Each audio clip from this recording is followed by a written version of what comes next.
The benefits of higher wages accrue to the wage earner.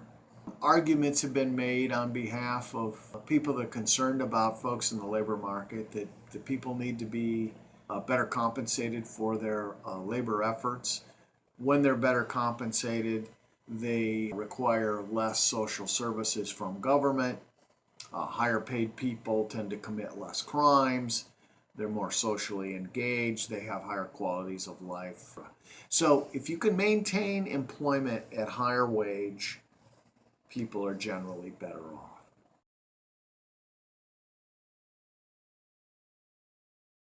There's a lot of folks in this country.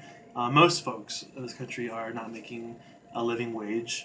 Definitely folks in the service industry, particularly in McDonald's. McDonald's workers, fast food workers, service industry workers are probably one of the most exploited in wealth and income inequality.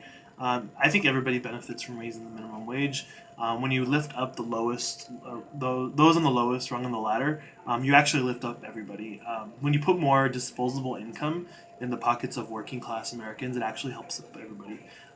You can't have a consumer based economy when consumers don't have disposable income to spend.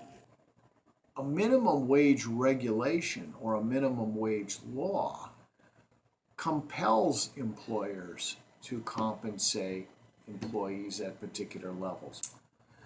There's some challenges with that, and I might kind of bundle those challenges with any challenge that the labor market has when you impose a restriction on it.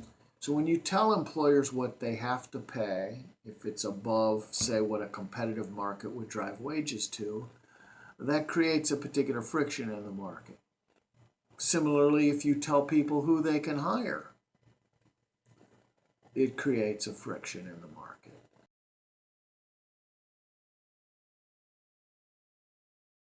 There are a lot of unforeseen consequences that people don't really take into account when they think about raising the minimum wage. In Arizona right now, I think the minimum wage is around $8.05 an hour, and the primary argument in favor of increasing the minimum wage is the argument that, oh, if someone's making $8.05 an hour, working 40 hours a week, they're not going to be able to support a family.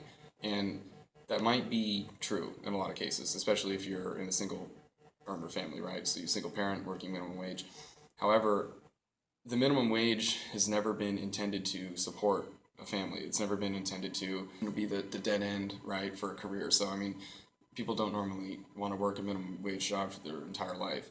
Minimum wage is a great way for younger people, so high school kids, right? They get a job at a McDonald's, they get a job at Safeway, to gain experience in the workplace, to learn how to work with authority, to move up. And if you increase the minimum wage, it takes away a lot of that incentive to kind of shine out and to try to set yourself apart from the rest of the pack in your workplace.